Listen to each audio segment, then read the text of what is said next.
Matthew 26:36. Then Jesus came with them to a place called Gethsemane and said to His disciples, "Sit here while I go over there and pray." Sit here while I go over there and pray. Who could forget Gethsemane? Who could forget the war that was fought in that place? My friend, when He got up off His knees, the battle was over. That if prayer was so important to the incarnate Son of the living God, then how much more important should prayer be to us?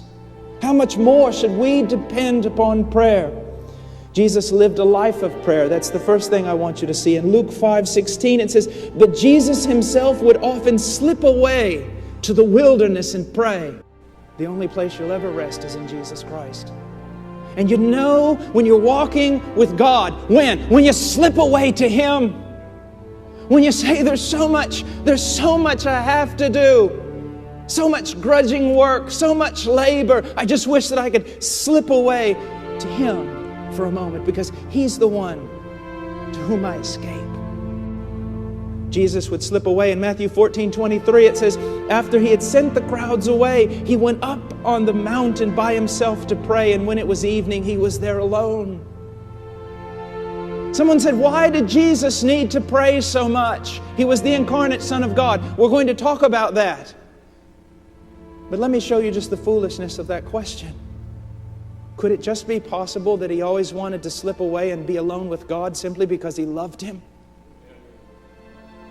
Because He loved Him. Jesus Christ overcame in that garden, and He overcame by struggling through it in prayer and gaining the victory. That passage, this kind, only comes out through prayer and fasting. That just doesn't have to do with demons, my dear friend. There are so many mountains in your life, so many obstacles in your life, so many things in your life that seek to derail you, to stop you.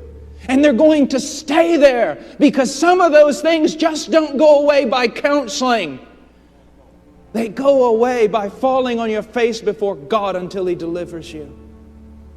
Jesus was a man of prayer. He showed it in every aspect of His life.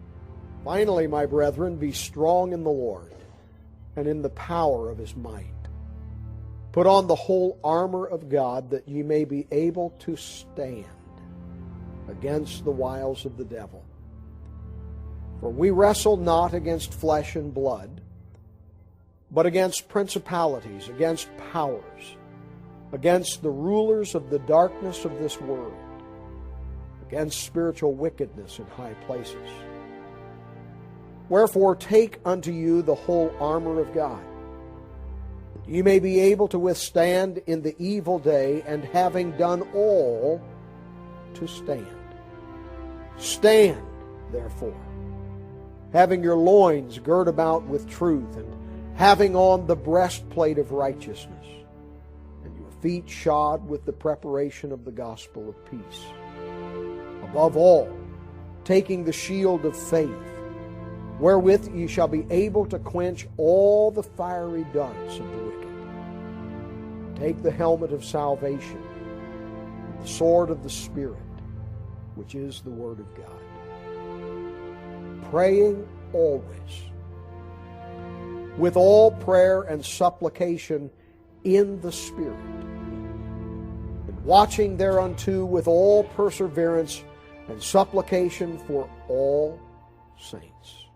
The devil is our enemy. And by the way, we've mentioned, and we'll mention again in introduction, that we are not each other's enemy. Now, there are times when it appears we are. We maybe get cantankerous and cross with one another and so on, but please understand, what we're in is a spiritual battle. And there is a spiritual force, a person of great force, and his name is the devil, and he is after you and after your home. And whether you acknowledge that or not, he is merciless. He doesn't approach you and your children and say, oh, I didn't know you didn't know. I'll leave you alone. He's glad when you don't know. He's glad when you're not aware that he's after your children. He's glad when He can have the opportunity to destroy your testimony and destroy the testimony of your home. And one of the things we have said is that He is absolutely without grace, without mercy.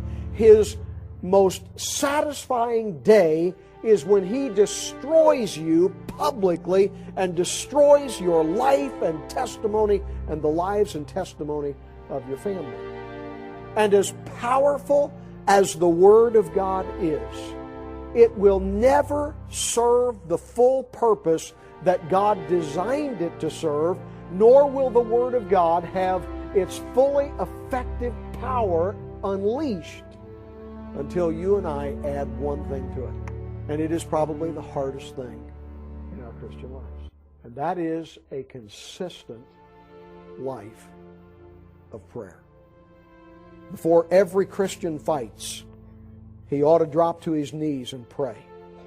Prayer is the first thing, the second thing, the third thing necessary to minister.